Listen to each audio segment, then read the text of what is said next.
রাষ্ট্রপতি বাংলাদেশ জাতীয়তাবাদী দলের প্রতিষ্ঠাতা শহীদ রাষ্ট্রপতি জিয়াউর রহমানকে তিনি যদি সেদিন 26শে মার্চ উইল রিভোল্ট ঘোষণা করে সেদিন যদি কাউর ঘাট বেতার কেন্দ্র দখল করে স্বাধীনতা ঘোষণা না করতেন তাহলে 9 মাসের যুদ্ধ হতো না।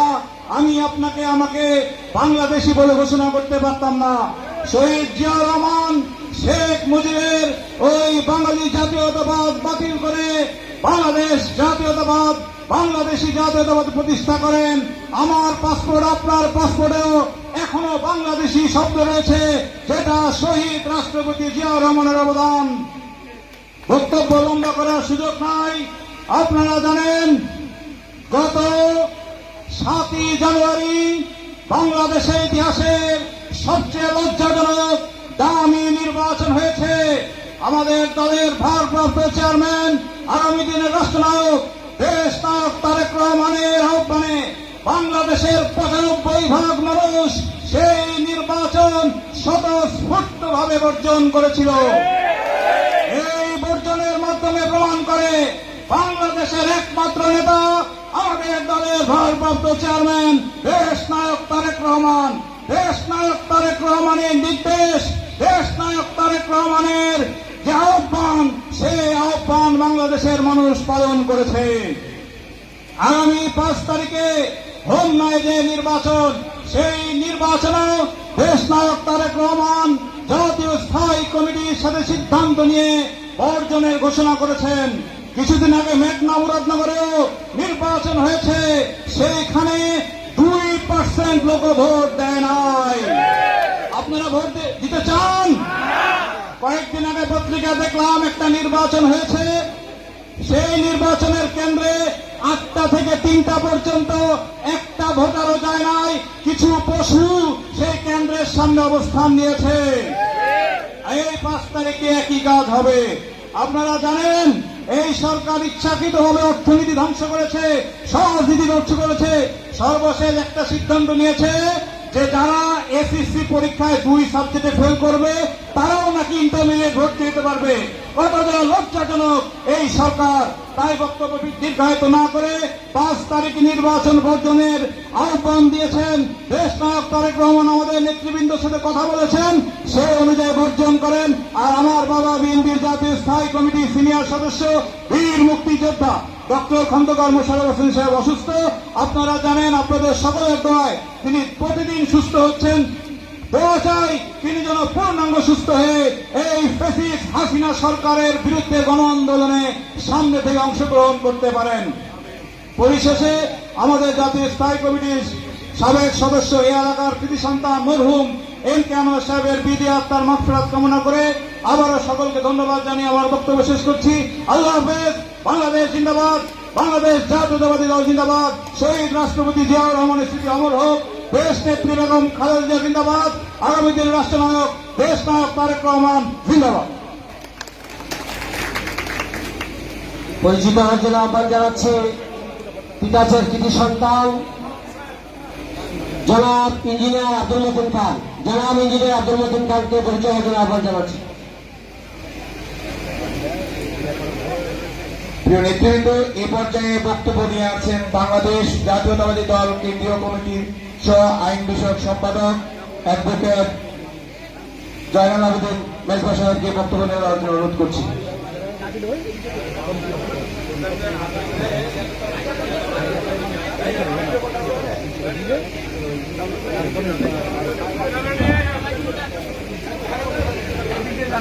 ভাই মাইক্রোফোনটা দিচ্ছে, ভাই বসেন, মাইক্রোফোনটা দিচ্ছে, বসেন।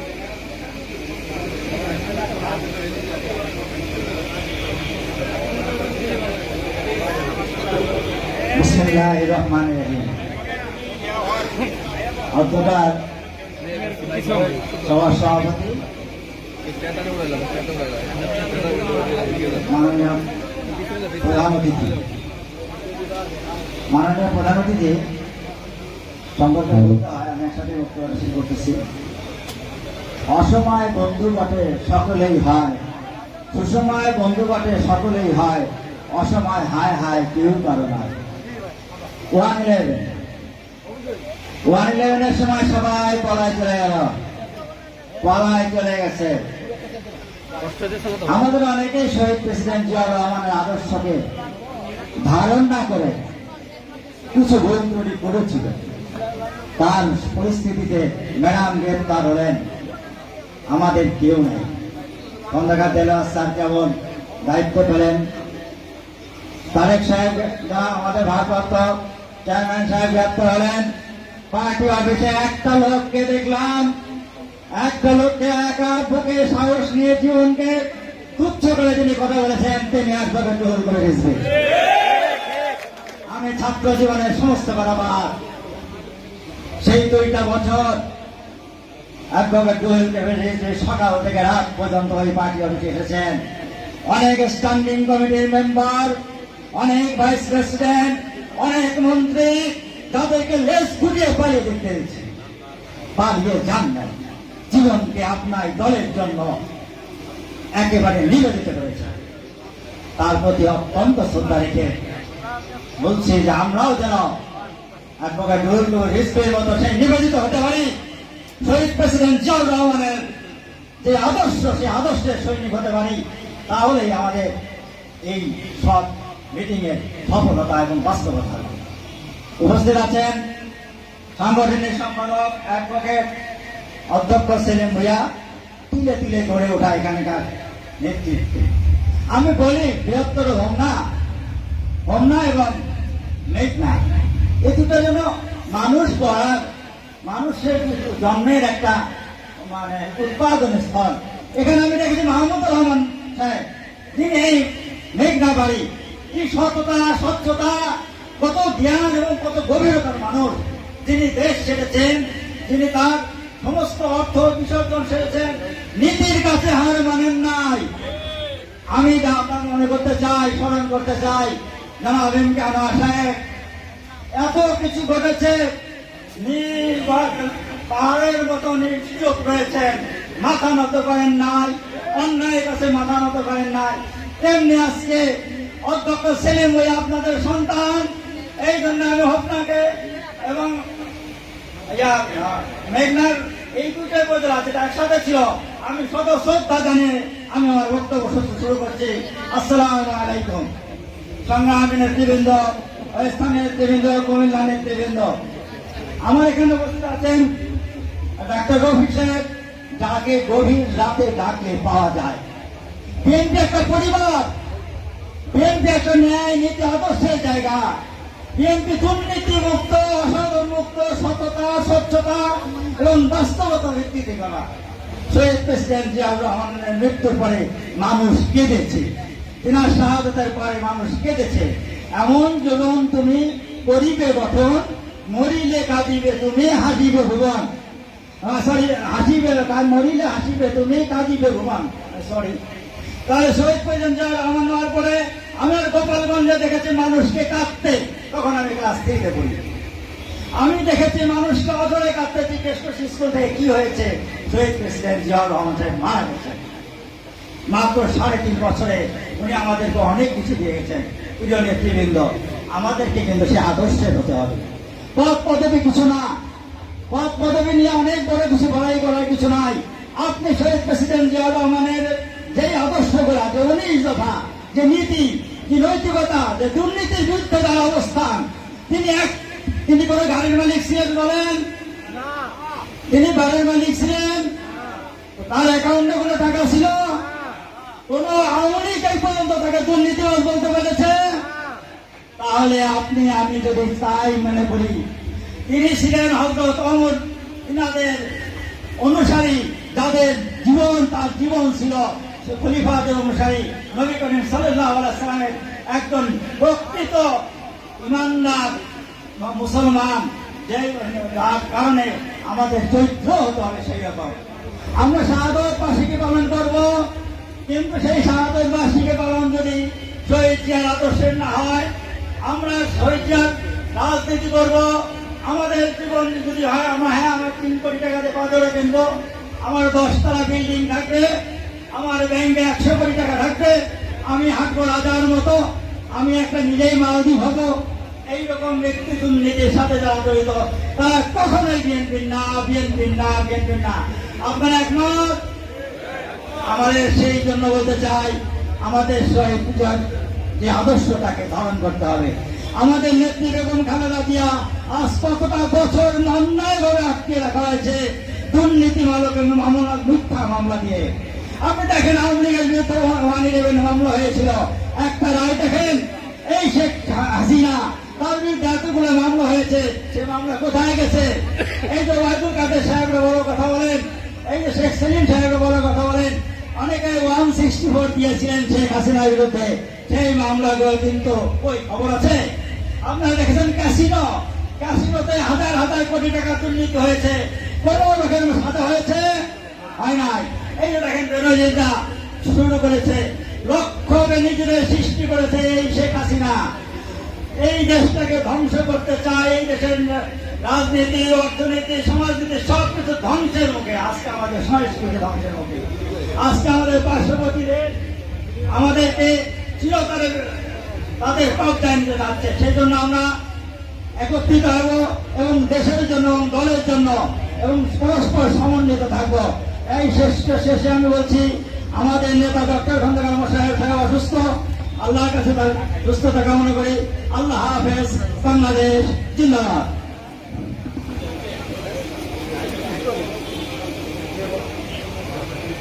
প্রিয় নেতৃবৃন্দ, আমাদের সময় খুব সংক্ষেপ, অলরেডি 3টা বাজতেছে।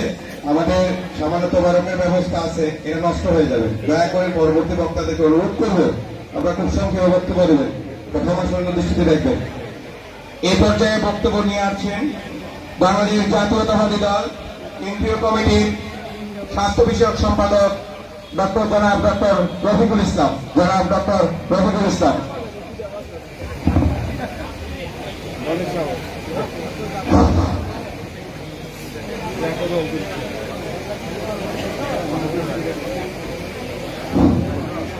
বিসমিল্লাহির রহমানির রহিম।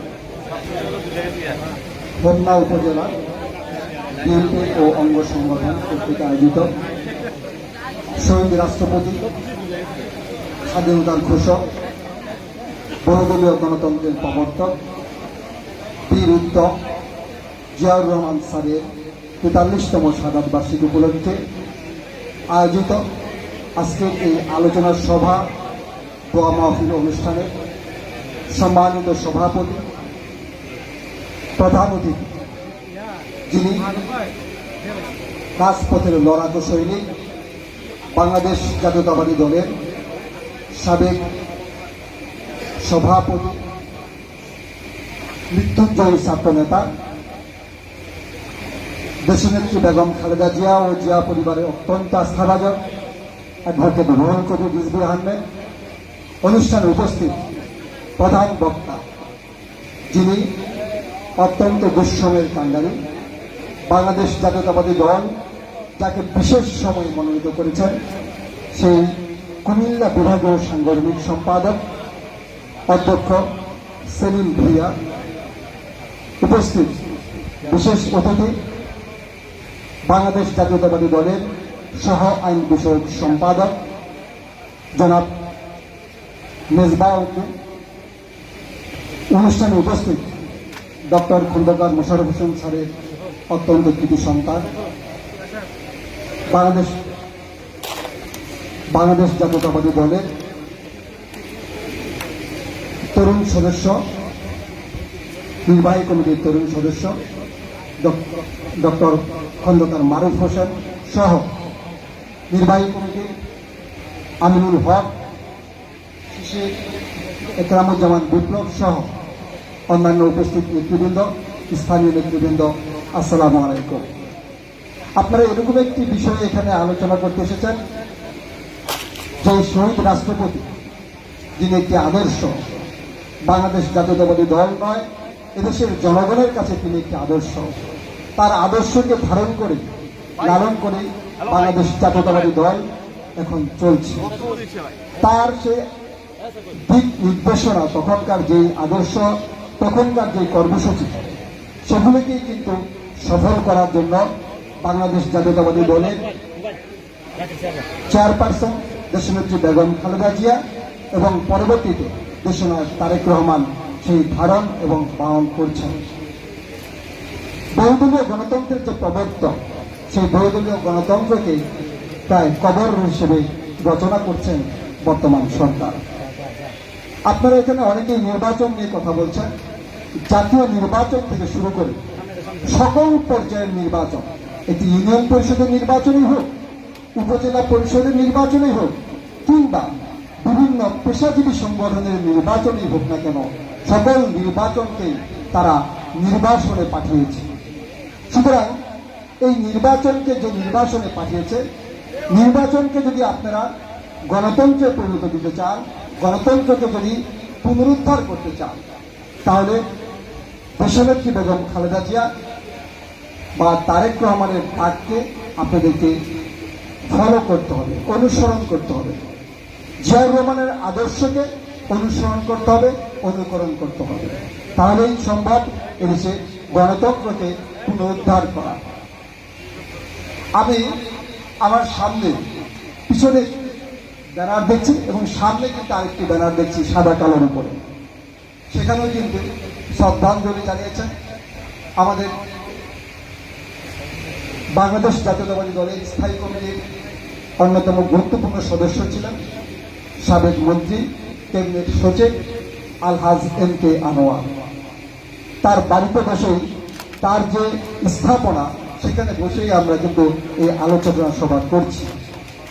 আপনারা দেখতে পারেন, আমি দেখে এখানে অভিভূত। আমি রিজভি ভাইয়ের সাথে সে ব্যাপারেই কথা বলছিলাম যে আমরা যে মঞ্চটা যেখানে দাঁড়িয়ে বক্তব্য রাখছি, সেটি একটি স্থায়ী আসন। তার সামনে অনেক সুন্দর একটি প্যান্ডেলের মতো সুশৃঙ্খল একটি বাড়ি এবং পিছনে তার কবরস্থান।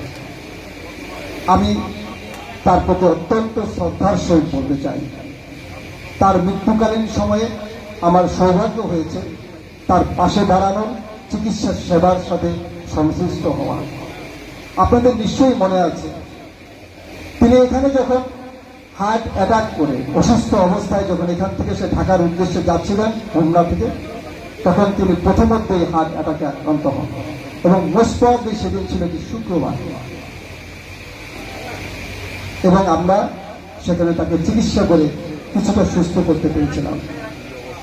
তার যে জীবন অত্যন্ত সুশৃঙ্খল ছিল। আমি তাকে দেখেছি যে কিভাবে একটি সাবেক সচিব, সাবেক মন্ত্রী লিফটের সামনে লাইনে দাঁড়িয়ে থাকে, লাইন ভঙ্গ করে কখনোই সামনে যান। এই পিজি হাসপাতালে তাকে দেখেছি। এই সুশৃঙ্খল যে লাইফ, এই সুশৃঙ্খল যে জীবন, নিশ্চয়ই সেটিও অনুকরণীয়। কারণ তিনি শিখেছেন কার কাছে? শহীদ রাষ্ট্রপতি জিয়া রহমানের কাছে। এবং সেই সুশৃঙ্খল জীবনটাই মনে হয়েছে তার শহীদ রাষ্ট্রপতি জিয়া রহমানকে সে ফলো করছে। এবং আমি এখানে আপনারা অনেকেই বক্তব্য রাখছেন যে আগামী 5 তারিখ নির্বাচনে বয়কট করার জন্য। তিনি কিন্তু নীতির সাথে কখনো আপোষ করেননি। MK আনোয়ার সাহেব যদি আপোষ করতেন তাহলে অনেক কিছুই করতে পারতেন। নীতির সাথে কখনো আপোষ করেননি এবং তিনি তার যে শেষ জীবনে যে দুঃস্ব জীবন কাটিয়েছেন, সেই আদর্শ থেকে নিশ্চয়ই আপনারা অনুপ্রাণিত হয়ে সকল ধরনের যে দুর্নীতি, সকল ধরনের আপোষ থেকে আপনারাও সরে এসে তাকে অনুকরণ করে এই ধরনের নির্বাচন থেকে আপনারা বয়কট করবেন, সেই আশাবাদ ব্যক্ত রেখেই আমি আমার বক্তব্য শেষ করছি। ধন্যবাদ সকলকে।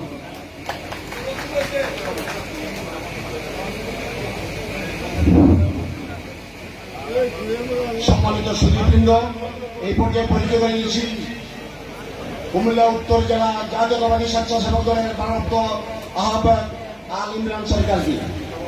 সংগ্রামী সাথী ও বন্ধুরা আমার, এখন আপনাদের সামনে বক্তব্য রাখবেন হোমনা মেঘনার কৃতি সন্তান, সারা বাংলাদেশের শিক্ষক সমাজের অহংকার, বাংলাদেশ শিক্ষক সমিতির সম্মানিত চেয়ারম্যান, বাংলাদেশ জাতীয়তাবাদী দল কেন্দ্রীয় কমিটির সম্মানিত সাংগঠনিক সম্পাদক, কুমিল্লা বিভাগের জননেতা, আমাদের প্রাণপ্রিয় নেতা অধ্যক্ষ সেলিম মিয়া আপনাদের সামনে এখন বক্তব্য রাখবেন।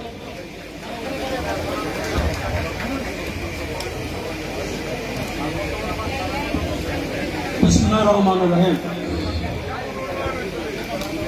শহীদ প্রেসিডেন্ট জিয়াউর রহমানের 43তম শাহাদাত বার্ষিকী উপলক্ষে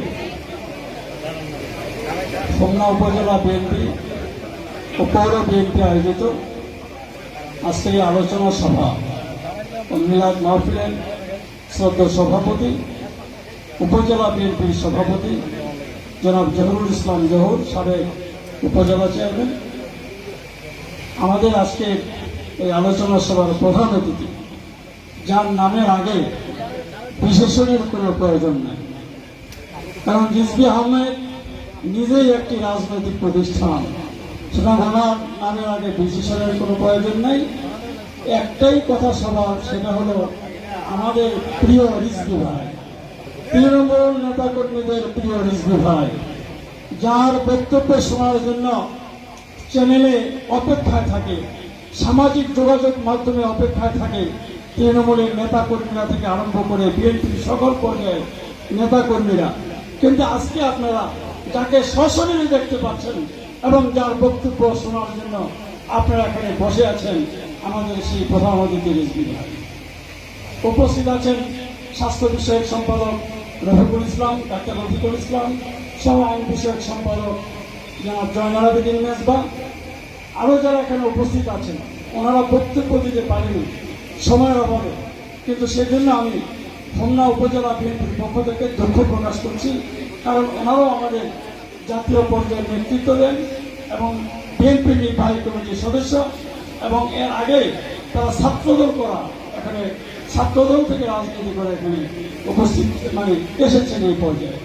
কিন্তু তারা এখানে উপস্থিত আছেন, ওনাদের নাম আপনাদেরকে বলেছেন, আমি আর নাম পুনরায় বলার কোনো প্রয়োজন নাই, কারণ ওনারাও ব্যাপকভাবে পরিচিত আমাদের এই এলাকায়।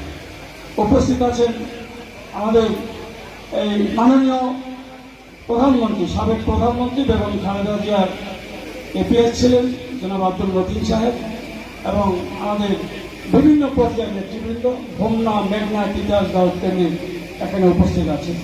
আমি বক্তব্য বাড়াবো না, কারণ সবাই আপনারা ক্ষুধার্ত। সুকান্ত বলেছেন, ক্ষুধার রাজ্যে পৃথিবী বদ্ধময়, পরিবার চার যেন জলসানো রুটি। তাই আমি যদি বক্তব্য দেই, যত কম বক্তৃতা দিব তত আপনারা বাবা দেবেন, বেশি দিলে বলবেন যে উনি সময় ক্ষেপণ করছেন, আমরা ক্ষুধার্ত অবস্থায়। আমি সেদিকে যাচ্ছি না। আজকে এই সরকারের যে অবৈধ নির্বাচন, এই অবৈধ নির্বাচনগুলি আমরা বর্জন করেছি, বিএনপির পক্ষ থেকে বর্জন করা হয়েছে। বিএনপির পক্ষ থেকে বর্জন করার পরেও অতি লোভী এবং স্বার্থান্বেষী কিছু লোক, নিজের স্বার্থ ছাড়া কিছু বোঝে না, তারা নির্বাচনে অংশগ্রহণ করে। নির্বাচনে অংশগ্রহণ করে আপনি কি হবেন? উপজেলার চেয়ারম্যান? লাভ আছে কোনো? আপনি উপজেলার চেয়ারম্যান হবেন, এমপি এসে আপনাকে বলবে একটু চায়না খাওয়ান, আপনি পিয়ন দাস কেন? এই কাজ ছাড়া আপনার আর কোনো কাজ নেই। আর আপনি কি করবেন? উপজেলার চেয়ারম্যান হয়ে এই কিছু অ্যালটমেন্টের জন্য, উপজেলা চেয়ারম্যানের কোনো কাজ নেই, এমপি আপনাকে অ্যালটমেন্ট দিবে, এই অ্যালটমেন্টের জন্য এই আপনার আওয়ামী লীগের যে সমাবেশ হবে, মিটিং হবে, সেখানে আপনাকে বলবে বক্তৃতা দেব, বক্তৃতা দেবে, শেষে বলবে জয় বাংলা বইল। আর সুতরাং যা যা বলে এক অক্ষরও আপনি বাদ দিতে পারবেন না। বক্তৃতার শেষে বলেন জয় বাংলা বলুন, কিছু কমে অ্যালটমেন্ট। তাই এই নির্বাচনকে আপনারা চান? এই নির্বাচন, এটা হলো জনগণের সাথে প্রহসন। এই প্রহসনের নির্বাচন আমরা অতীতেও বয়কট করেছি, 7ই জানুয়ারিতেও বয়কট করেছি। এবারও দেখেন, আমি আমাদের প্রধান অতিথির সাথে এক জায়গায় বসা, এমন সময় মুরাদনগর থেকে একটা আপনার এই নির্বাচনী কেন্দ্রের একটা ভিডিও পাঠান। ভিডিওটি দেখি যে অনেকগুলি আপনার হাঁস নির্বাচনী কেন্দ্রে দৌড়াদৌড়ি করতেছে। মানে এবার হাঁস পর্যন্ত নির্বাচনী কেন্দ্রে গেছে, যেহেতু মানুষ নাই, ভোটার নাই, সেখানে তারা গেছে, ভোট দিতে গেছে হাসে। এটা একজন চেয়ারম্যান সাহেব দেখছে, এটা উনিও হাসতেছে। হ্যাঁ, তো এটা এই যে একটা উপহাস জনগণের সাথে এই সরকার করছেন, এই উপহাসের জবাব আপনারা দিয়েছেন 7ই জানুয়ারিতে, ভোট কেন্দ্রে যান নাই। এবারও আপনারা এই যে এ পর্যন্ত যতগুলি উপজেলা নির্বাচন হয়েছে, তারা ভোট দেখায়, এই ভোটটা যে দেখায় এটা হলো তাদের সাজানো। কেন্দ্রে ভোট 5%-এর বেশি যায় না, লোক 4%, 5% ভোট। কিন্তু ওই যে কেন্দ্রে সিল মারে, এই সিল মারতে গিয়া ওইগুলি হলো ভোট। এটা দেখায় যে কোনো কেন্দ্রে 33, কোনো কেন্দ্রে 30, কোনো কেন্দ্রে 18, তবুও আপনার 50% দেখাতে পারে না, সিলমাই না। সুতরাং আপনাদেরকে ধন্যবাদ দেই।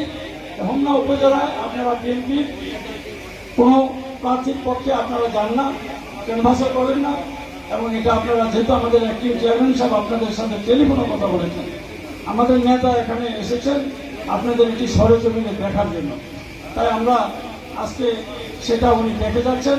আর হোমনা এবং মেঘনা একটি নির্বাচনী এলাকা, আর এটা হোমনারই লোক। ওই যে মুকুল ভাই বললেন যে আমি তো হোমনারই সন্তান, কারণ এটা তো হোমনারে ভাগ করা হয়েছিল অতি সম্প্রতি, মেঘনা হয়েছে।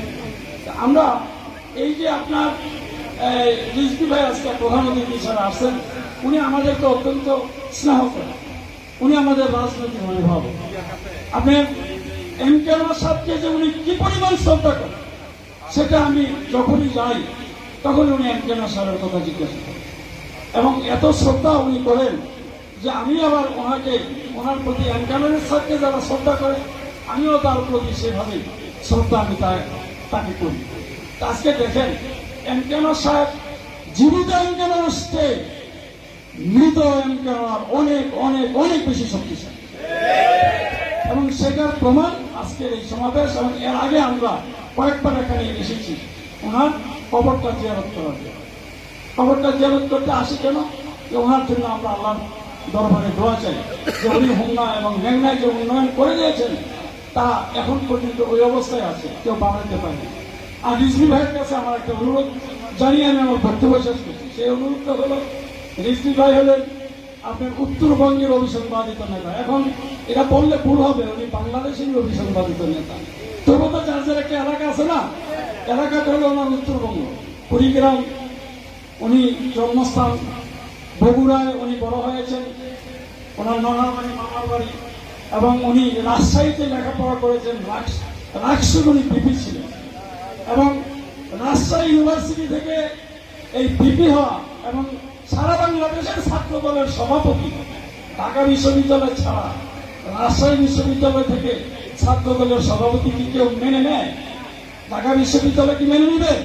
কিন্তু উনি এতই মেধাবী ছিলেন, এতই বিচক্ষণ ছিলেন যে সবাই ওনার নেতৃত্ব মেনে নিয়েছেন। আমরা বসে থাকতাম ওনার বক্তৃতা শোনার জন্য, ওনার বক্তৃতা শোনার জন্য আমরা বসে থাকতাম। উনি ভোটে নির্বাচিত হয়েছেন, বিপুল ভোটে নির্বাচিত ছাত্র দলের সভাপতি। আজকে আমি ওনার কাছে একটা অনুরোধ করবো যে ভাই, আমাদের এমকে সাহেব নাই, যেহেতু আপনার শ্রদ্ধার পাত্র উনি, আপনি এমকে জায়গায় আমাদের হোমনা এবং মেঘনার অভিভাবক হিসাবে থাকবেন। আপনার কাছে দাবি, আপনি মনে করবেন সবসময় যে হোমনা এবং মেঘনা এটা আপনার। প্রয়োজনে আপনাকে আমরা এখানে এনে ইলেকশনও করাবো, যে আপনি করেন। সুতরাং আমি আর কথা না বাড়িয়ে ওনার বক্তব্য আপনারা শুনতে এসেছেন, ওনার বক্তব্য শুনবেন। আর আমরা তো সবসময় আছি, হোমনা এবং মেঘনার মধ্যে কোনো পার্থক্য থাকবে না, এবং এখানে আপনার কোন সদস্য নেতা চাঁদার বিনিময়ে কেউ হবে না। একটি টাকা চাঁদা দিয়ে কেউ এখানে কোনো নেতা হইতে পারবেন না। আপনারা যার যার যোগ্যতায় নেতা হবেন, আপনারা কাজ করবেন না, ফেসবুকে স্ট্যাটাস দিয়ে নেতা হবেন, এটা হবে না, এটার সুযোগ নেই। প্রতিটি কর্মসূচিতে আপনাদের অংশগ্রহণ দেখবো। আমি এখানে বসে থেকে কিন্তু আজকে খুলনার যারা উপস্থিত পিছনে এবং সামনে, আমি তো চিনি, আপনাদের সাথে তো আমার আগেরই সম্পর্ক, সুতরাং আমি কিন্তু দেখেছি। এরপরও কর্মসূচিতে কারা থাকবেন, এগুলির উপরে পয়েন্টের উপরে আপনি নেতা হবেন, পয়েন্টের উপরে আপনাকে নেতা নির্বাচিত করা হবে, এবং সেটা আমাদের অভিভাবক রিজভি ভাই আমাকে সে ব্যাপারে সহযোগিতা করবে। আমি আর কথা না বাড়িয়ে এখানে আমার বক্তব্য শেষ করছি। খোদা হাফেজ। বাংলাদেশ জিন্দাবাদ, বাংলাদেশ জাতীয়তাবাদী দল জিন্দাবাদ, আমার নেত্রী বেগম খালেদা জিয়া জিন্দাবাদ, দেশ নায়ক তারেক রহমান জিন্দাবাদ, শহীদ প্রেসিডেন্ট জিয়াউর রহমান অমর হোক, মরহুম এমকে আনোয়ারের স্মৃতির প্রতি আজকে আমরা সম্মান জানিয়েছি। উনি অমর হোক, এই কথা বলে আমি আমার বক্তব্য শেষ করছি। আল্লাহ হাফেজ।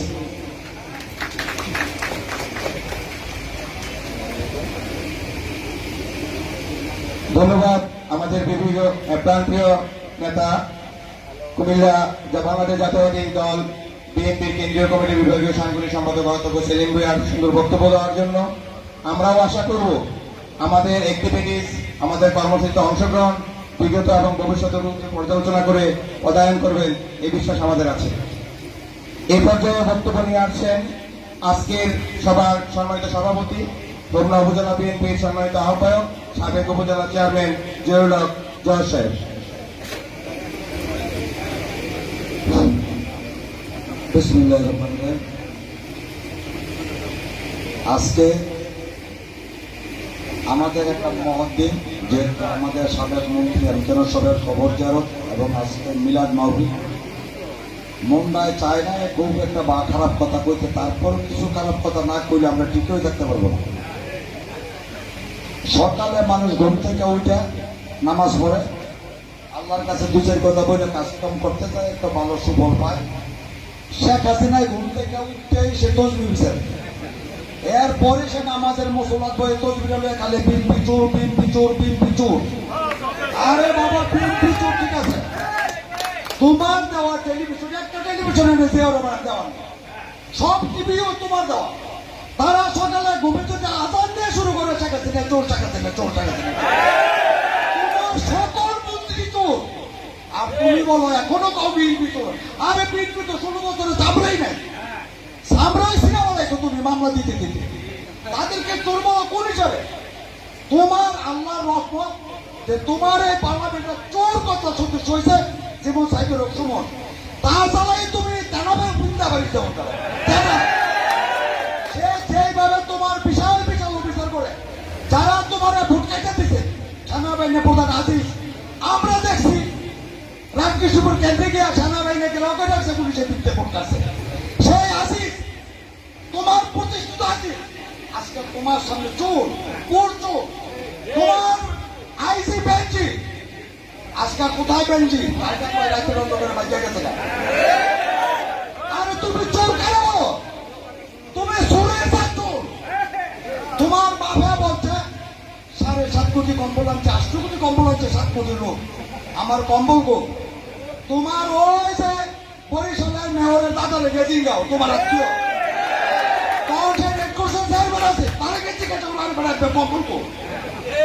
বাংলাদেশ ব্যাংকের টাকাতের কথা ভুলে গেছো তুমি। ওই দিন তুমি একটা মিশাল দিছো বাংলাদেশ ব্যাংকের ক্যাপ্টেন টাকা তুলেছে। আরে তোমার ভাইয়ের কথা কো, সুরের ঘরে সুর। আমি পরিষ্কার বলতে চাই না, তুমি ওনার বিএনপির চেহারা দাও আর তোমার কর্মী চেহারা দাও। 16 বছর উপস্থিত বিএনপির চেহারা দল করে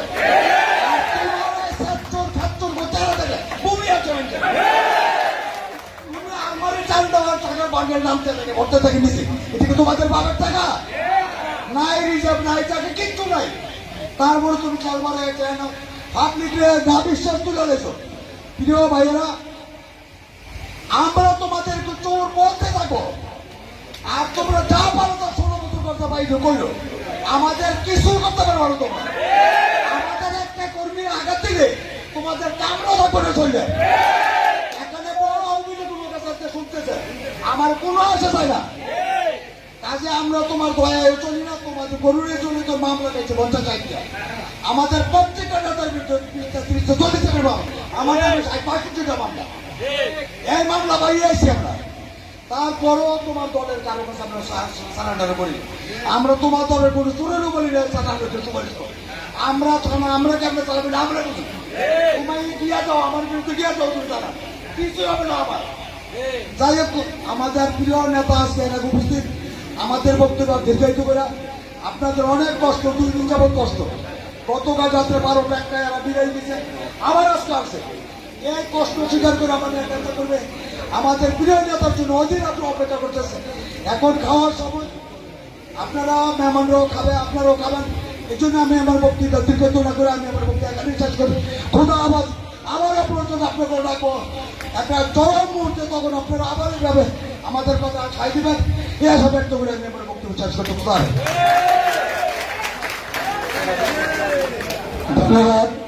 ধন্যবাদ জানাচ্ছি আমাদের সম্মানিত বয়োজ্যেষ্ঠ নেতা, উপজেলা সম্মানিত আহ্বায়ক জ্বালাময়ী বক্তব্য দেওয়ার জন্য। প্রিয় সঙ্গী, আমি অনুরোধ করবো আপনারা সবাই যার যার আসনে বসে পড়েন। আপনারা গত 3 দিন যাবত যার বক্তব্য শোনার জন্য অধীর আগ্রহ অপেক্ষা করছেন এই আমাদের সেই মহেন্দ্র খান। এই পর্যায়ে আমি আপনাদেরকে অনুরোধ করবো সবাই বসে যান। আমাদের মাননীয় প্রধানমন্ত্রী এভাবে বক্তব্য দিবেন। এই পর্যায়ে বক্তব্য নিয়ে আসছেন বাংলাদেশ জাতীয়বাদী দল বিএনপির সিনিয়র যুগ্ম মহাসচিব, সাবেক ছাত্র নেতা, রাজপথের লড়াকু সৈনিক অ্যাডভোকেট জনাব রুহুল কবির রিজভী। অ্যাডভোকেট জনাব রুহুল কবির রিজভী।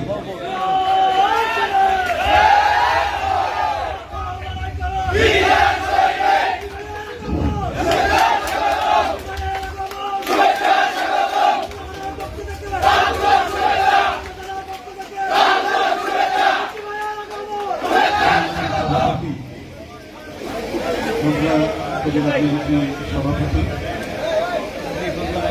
রয়েছেন, বন্যা মেঘনা এই অঞ্চলে কৃতি সন্থা শিক্ষক নেতা, তিনি নিজেও প্রিন্সিপাল ছিলেন, দীর্ঘদিন শিক্ষকদের নেতৃত্ব করেছেন। আমাদের সাংগঠনিক সম্পাদক বিএনপি অধ্যক্ষ সেলিম ভূঁইয়া, উপস্থিত রয়েছেন ডাক্তার রফিকুল ইসলাম, বিএনপি স্বাস্থ্য বিষয়ক সম্পাদক, পিজি ঠাকুরামা চিকিৎসক, উপস্থিত রয়েছেন ঢাকা বারে অত্যন্ত স্বনামধন্য আইনজীবী অ্যাডভোকেট জয়নাল আবেদীন মেজবাহ, উপস্থিত রয়েছেন জেলা বিএনপি কুমিল্লা উত্তর জেলা বিএনপির আহ্বায়ক আক্তার ভাই, সদস্য সচিব তারিক মুন্সি,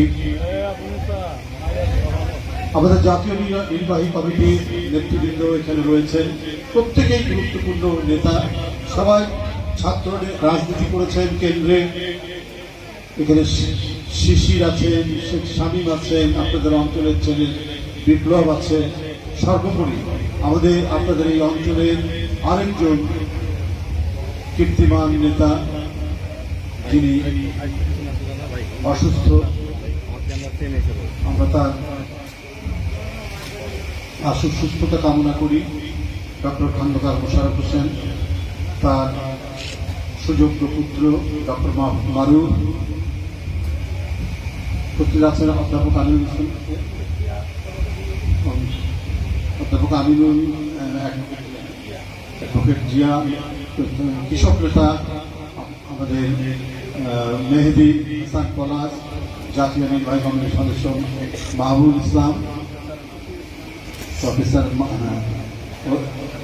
প্রধানমন্ত্রী সাবেক এপিএস আব্দুল মতিন সাহেব, অনেক নেতৃবৃন্দ আছেন। অনেক সময় পড়ে যাবে, একেবারে মধ্যাহ্ন পেরিয়ে অপরাহ্নের দিকে বেলা গড়িয়ে যাচ্ছে।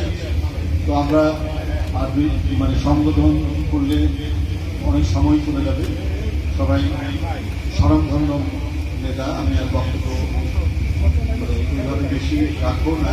কিছুক্ষণ আগে আরেকটি উপজেলায় কথা বলে আসলাম। আপনারা শহীদ রাষ্ট্রপতি জিয়াউর রহমানের শাহাদাত বার্ষিকী ৪৩তম শাহাদাত বার্ষিকী উপলক্ষে এই আলোচনা সভার আয়োজন করেছেন। এই জন্য হোমনা উপজেলা বিএনপির যারা আয়োজক, উপজেলা বিএনপির নেতৃবৃন্দ, সবাইকে আমি আন্তরিক শুভেচ্ছা জানাচ্ছি কেন্দ্রীয় বিএনপির পক্ষ। আমি প্রথমেই অত্যন্ত গভীর শ্রদ্ধার সাথে স্মরণ করছি জনাবের আনোয়ার। আবার দেখা আদর্শবাদী যে কজন মানুষ, তার মধ্যে আনোয়ার সাহেব অন্যতম। আমাকে মাঝে মাঝে মনে হয় শহীদ রাষ্ট্রপতি জিয়াউর রহমানের একটা প্রতিচ্ছবি আনোয়ার সাহেব। জীবনযাপনের ক্ষেত্রে দীর্ঘদিন তার যে উজ্জ্বল বর্ণময় তার যে পেশা জীবন, সরকারি কর্মকর্তা হিসেবে সর্বোচ্চ পদে গিয়েছেন, ক্যাবিনেট সেক্রেটারি, 2 বার বিএনপির মন্ত্রিসভার তিনি ক্যাবিনেট করেছেন। কিন্তু কেউ তার নামে রটাতে পারে, কিন্তু সত্য কথাকে আবার দমিয়ে রাখতে পারে না।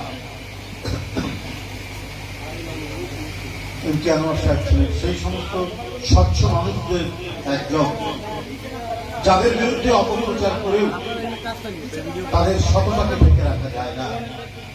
এমপি আনোয়ার সাহেব ছিলেন তাদেরই একজন। এই কারণে যেমন তার এলাকাবাসীর কাছে গভীর শ্রদ্ধা করে, জাতীয় পর্যায়ে যারা তাকে জেলে জানে মিশেছে তারা প্রত্যেকেই শ্রদ্ধা জানায়। শহীদ রাষ্ট্রপতি জিয়াউর রহমান তো ছিলেন এই জাতির এক আলোকবর্তী। ব্যক্তিগত জীবনযাপন বলুন, রাষ্ট্রনায়ক হিসেবে তার প্রতিটি ক্ষেত্রে অবদান বলুন, সে শিল্পে হোক, সে কৃষিতে হোক, সে শিক্ষায় হোক, কোন দিকের কথা বলব, কি পররাষ্ট্রনীতির কথা বলবো, আপনার দেশের ব্যবসা বাণিজ্যের কথা বলবো, কোন ক্ষেত্রে যে অবদান তিনি রেখেছেন সে অবদান থেকে বেরিয়ে নতুন কেউ কিছু করেছেন? আজকে তো শুধু আরব উপন্যাসের মতো লুটপাটের কাহিনী শুনি। আমরা যে সততা নিষ্ঠায় এমপি আনোয়ার সাহেবদের মতো এত বড় রাষ্ট্রের আমলাতন্ত্রের এত সর্বোচ্চ জায়গায় উঠেও যাদের কোথাও কোনো ধরনের বিত্ত বৈভবের কোনো আভাস পর্যন্ত পাওয়া যায়নি, সেইখানে পুলিশ প্রধান আজকে অনেক কর্মকর্তাদের ব্যাংক ব্যালেন্স, তাদের টাকা পয়সা, তাদের টাকা পাচার, তাদের ব্যাংক, তাদের দামি গাড়ি, তখন আমার মনে হয় যে এদেশের মানুষের কাছে জিয়াউর রহমানের মতো, মহান স্বাধীনতার ঘোষকের মতো, অথবা এমপি আনোয়ার সাহেবের মতো আর মডেল বোধহয় তৈরি হবে না। তাদেরকে অনুসরণ করা যায়, অনুকরণ করা যায়, যাদের আদর্শ নিয়ে কাজ করা যায়। পকেটে টাকা না থাকলেও আমি যদি যে পেশায় থাকি, আমি শিক্ষকতা করি, আমি সরকারি চাকরি করি, আমি রাজনীতি করি, যে কাজই করি না কেন সেই কাজ করা যায়, নিজের অন্তরের আলোতে সে কাজ করা যায়।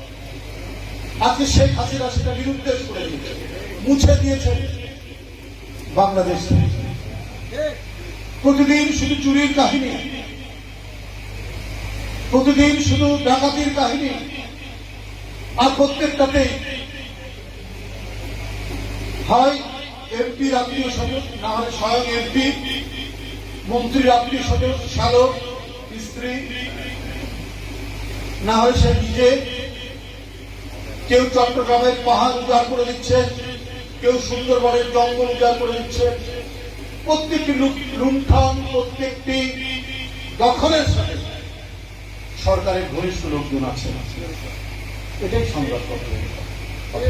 আজকে একজন বিখ্যাত সাংবাদিক বলেছে যে বেঙ্গিরের এই সমস্ত কাহিনী আমাদের কাছে আছে, কিন্তু ভয়ে আমরা বলতে পারিনি।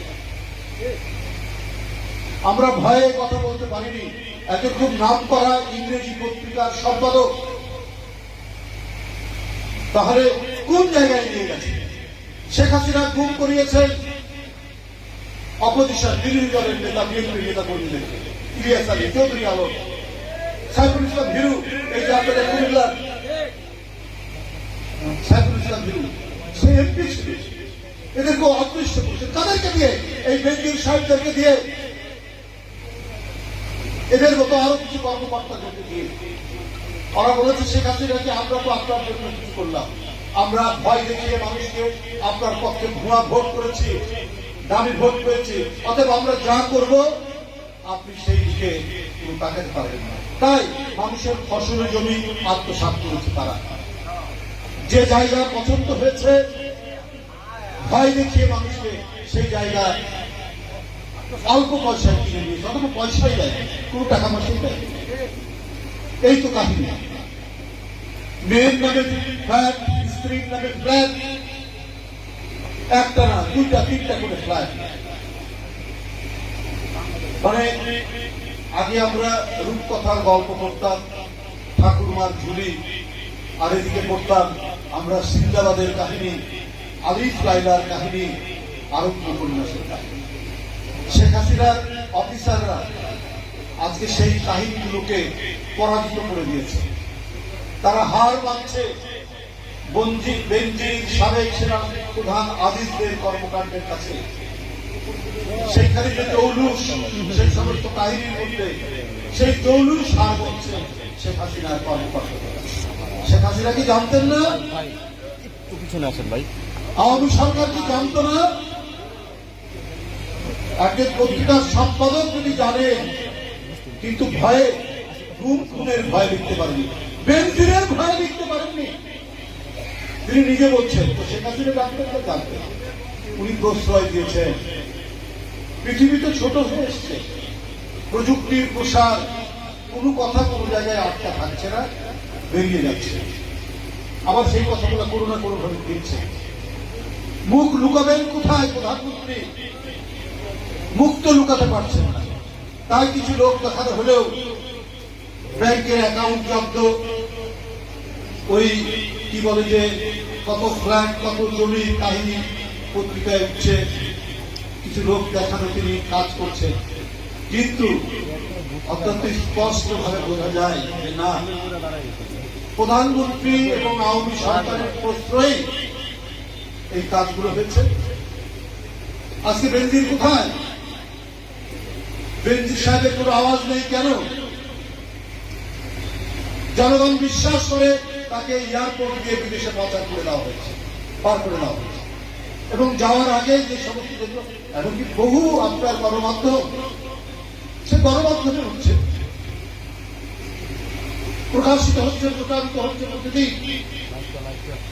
তার ব্যাংকের অ্যাকাউন্ট থেকে টাকা নাই, ফ্ল্যাট বিক্রি হয়ে যাচ্ছে। তারপরে টাকা পয়সা মাল মশলা সব দিয়ে বেনজির সাহেব হয়তো দেশের বাইরে চলে যাওয়ার সুযোগ করে দিয়েছেন প্রধানমন্ত্রী এবং আওয়ামী সরকার। এটাই বাস্তব এবং এইটাই সত্য। একটা বেনজিরের কাহিনী না, হাজার হাজার বেনজির শেখ হাসিনা সৃষ্টি করছেন। কারণ তাকে অবৈধভাবে ক্ষমতায় থাকতে হবে, তাদের ভোটার দরকার নেই, তাদের অবাধ সুষ্ঠু নির্বাচন দরকার নেই, তাদের দাবি নির্বাচনই হচ্ছে একমাত্র উপাসনা। এই কারণেই তারা এই সমস্ত কিছুকে তারা ত্যায্য করেছে, তালাক দিয়েছে। অবাধ সুষ্ঠু নির্বাচন, ভোটার, জনগণ সব তালাক দিয়েছে। তালাক দিয়ে তারা আপন করে নিয়েছে এই সমস্ত অফিসার। এরাই তাকে টিকিয়ে রেখেছে। এটার বিরুদ্ধে উনি তো যেতেই পারেন না, এবং তাই তিনি পাচ্ছেন না। তার খেসারত দিতে হচ্ছে জনগণ। আপনারা জানেন যে শিশুটি এখন জন্ম নিচ্ছে, তার মাথায় ঋণ চাপছে 1.5 লক্ষ টাকা। মাথা পিছু ঋণ হচ্ছে 1.5 লক্ষ টাকা। এটা আমার কথা নয়, দেশের প্রখ্যাত অর্থনীতিবিদ দেবপ্রিয় ভট্টাচার্য এই কথা বলেছেন। এর কি উত্তর আছে প্রধানমন্ত্রী আপনার কাছে? এই নবজাতক শিশুর মাথায় যে ঋণটি ধার্য হয়েছে সেটা কেন? কারণ জনগণকে ভর্তুকির টাকা দিতে হচ্ছে, বিদ্যুতের বকেয়া বিল 50,000 কোটি টাকা দিতে হচ্ছে, আর ঋণ জমছে প্রতিদিন জনগণের ঘাড়ের উপর, শিশুর উপর, কিশোরের উপর, তরুণের উপর। এই পরিস্থিতির মধ্যে দিয়ে দিনাতিপাত করতে হচ্ছে দেশের মানুষকে। আর শেখ হাসিনা মনে করছেন এইভাবেই বোধহয় উনি টিকে যাবেন। কারণ উনি সবসময় এই বঞ্চিতদের মতো মানুষ, আজিজদের মতো মানুষ এবং নির্বাচন কমিশনের কাজী হাবিবুল আউয়ালদের মতো মানুষ পছন্দ করেন। প্রধান নির্বাচন কমিশনার উনি 7ই জানুয়ারির নির্বাচন দেখবেন। উনি প্রথমে এসে বললেন যে অবাধ সুষ্ঠু নির্বাচনের ব্যাপারে কেউ কোনো বাধা দিতে পারবে না। 7 নির্বাচন দেখলেন, দামি নির্বাচন, জনগণ বর্জন করেছে, 3% ভোট পড়েনি।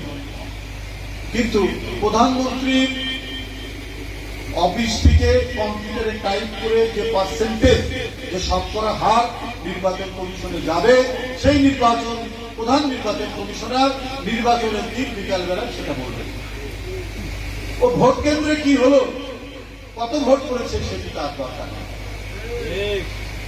প্রথমবার ৪র্থ দফা উপজেলা নির্বাচন, ৪র্থ দফায় নির্বাচনের শেষে উনি বলে দিলেন 40%। আমরা জানি, জনগণ জানে, ভোটাররা জানে, যারা যায়নি তারাও দেখেছে ভোট সেন্টারগুলোর কি হাল, কি দশা, লোক নেই, সকাল থেকে জনশূন্য। ওই যে সেলিফাই করেছেন, হাঁস রাজহাঁস বিচরণ করেছে। কতগুলা আমরা জিনিস দেখেছি শেখ হাসিনার নির্বাচনে। নতুন নতুন কিছু প্রাণী দেখি। 14 যে নির্বাচন বিএনপি বয়কট করেছে, তখন দেখা গেছে গরু ছাগল, কুকুর গরু ছাগল।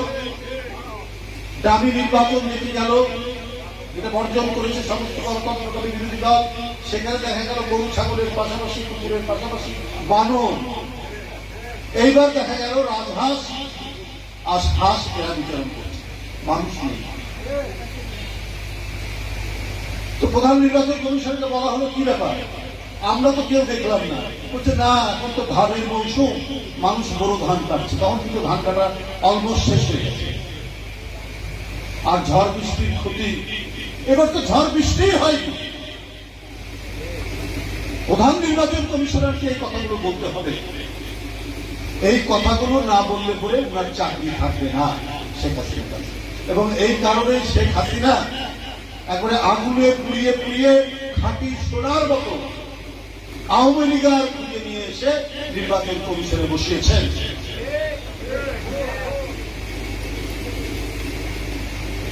প্রধান নির্বাচন কমিশনার উনি বললেন যে এই গ্রামীণ নির্বাচনে, মানে আমরা বলি গ্রামীণ নির্বাচন, উনি তো বলেন যে একবারে খুব ফ্রেশ থাকে নির্বাচন, এখানে মন্ত্রী এমপিদের কেউ প্রভাব বিস্তার করতে পারবে না। তো প্রভাব বিস্তার করার দরকার কি? ওই নির্বাচন তো একতরফা নির্বাচন, ওখানে তো বিরোধী দল অংশগ্রহণ করছে না। উভয় পক্ষই তো কেউ মন্ত্রীর শালা, না হলে কেউ এমপির ভগ্নিপতি। প্রভাব বিস্তার করার দরকার কি? সবই তো ওরা ওরাই, আমরা আর মামুরা, আমরা আর খালুরা, আমরা আর চাচারা। ওখানে আর কি প্রভাব বিস্তার করার প্রয়োজন আছে? এই যে মানে আমাদের অদ্ভুত কিন্তু রূপবাদার নির্বাচন কমিশন, সেই নির্বাচন কমিশন একটার পর একটা সাফল্য দেখালেন। সেই সাফল্যে শেখ হাসিনা খুব সন্তুষ্ট হয়ে এখন তাদের বেতন বাড়াচ্ছে। প্রধান নির্বাচনের কমিশনের বেতন হবে 1,05,000 টাকা। এর উপরে আবার মূল বেতনের 50% ভাতা পাবেন, অর্থাৎ 1,55,000 টাকা বেতন হবে প্রধান নির্বাচন কমিশনারের, আর কমিশনারদের হবে 95,000 টাকা। এবং এর যে 50% ভাতা পাবেন তাতে প্রায় 1.5 লক্ষ টাকার কাছাকাছি চলে আসছে। কারণ শেখ হাসিনার জন্য এই নির্বাচন কমিশন যে কাজটি করে দিয়েছে, কিভাবে ডামি নির্বাচন করতে হয়, কিভাবে শেখ হাসিনার নির্দেশে কত শতকরা কত ভোট করেছে, সেটা শেখ হাসিনা যেভাবে বলে ওইভাবে তিনি বলে।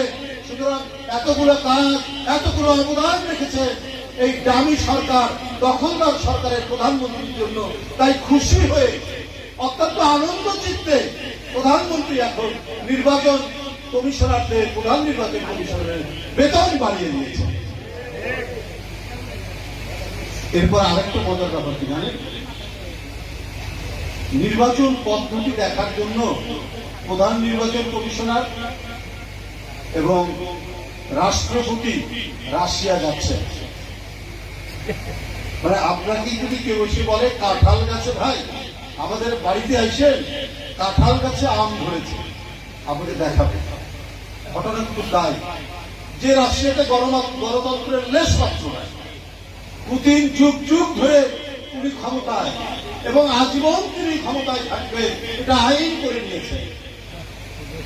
সেখানে নামমাত্র 5 বছর একটা ওই রকম শেখ হাসিনার চাইতেও নিকৃষ্ট মানে বা শেখ হাসিনার মত নির্বাচন পুতিন সাহেব করেন। সেখানে যাচ্ছেন রাষ্ট্রপতি, সেইখানে যাচ্ছেন প্রধান নির্বাচন কমিশন। মানে জনগণের সাথে তামাশা, জনগণের সাথে মশকরা, জনগণের সাথে রসিকতা করা কতক্ষণই করা যায় শেখ হাসিনা সেটা দেখাচ্ছে। তাই বন্ধুরা আমার, আজকে এইরকম একটি ভয়ঙ্কর নৈরাজ্যকর করছে, মানুষ ভয় ভীতি করছে। কারণ কেউ সত্য কথা বলবে বলে তাকে জেলে যেতে হবে, কারাগারে যেতে হবে। সত্য কথা বলার অধিকার নেই। বিএনপির লোক যদি মারা গিয়ে কবরে থাকে তার নামেও মামলা হয়। এটাই বাংলাদেশ। এই বাস্তবতার বিরুদ্ধে শেখ হাসিনার অধীনে কোন নির্বাচন কখনো অবাধ, সুষ্ঠু, নিরপেক্ষ হতে পারে? যেখানে তার বসম্পদ, যেখানে তার শেখ হাসিনার ব্যক্তিগত ম্যানেজার, নায়েক, চাকর বাকর দিয়ে তিনি প্রশাসন সাজিয়েছে, নির্বাচন কমিশন সাজিয়েছে, সেইখানে জনগণকে তো আগেই দূরে ঠেলে দেওয়া হয়েছে, জনগণকে শত্রুপক্ষ বানানো হয়েছে।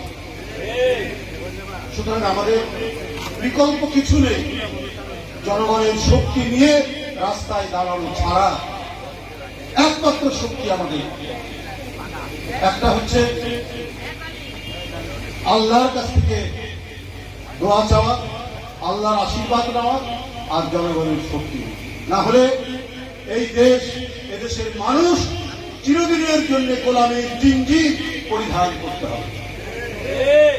আমি এদেশের ক্ষণজন্মান মহান রাষ্ট্রপতি, দূরদর্শী রাষ্ট্রনায়ক, যিনি এই দেশটিকে একটি টেকসই অর্থনৈতিক উন্নয়নের কাঠামোর উপর দাঁড় করেছিলেন, যিনি বাকশালের একদলীয় অন্ধকার গুহা থেকে বহুদলীয় গণতন্ত্র দিয়েছিলেন, যিনি রাজনৈতিক দল বিএনপি গঠন করার পরেও ভিন্ন মতের রাজনৈতিক দলগুলোর উপর নিপীড়ন চালাননি, তাদেরকে অবাধে রাজনীতি করার সুযোগ দিয়েছেন। প্রতি বছরে নয়, এক যুগেও নয়, শতাব্দীতে এই ধরনের একজন রাষ্ট্রনায়কের হৃদয়।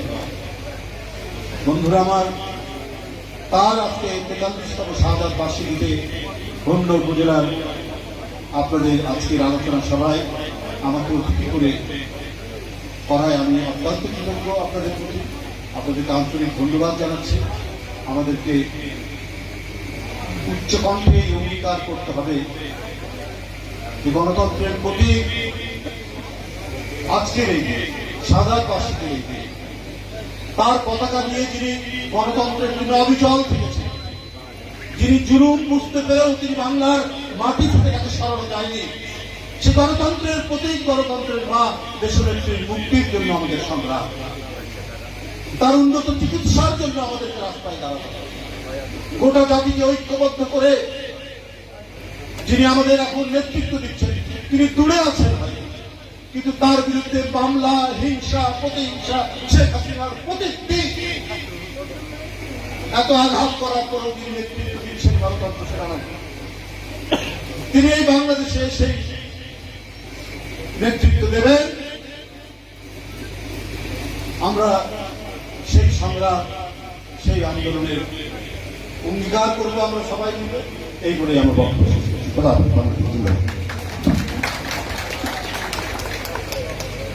ধন্যবাদ আমাদের আজকের মাননীয় প্রধান অতিথি, ওনার সুন্দর বক্তব্য আপনারা শুনেছেন। এখন আমাদের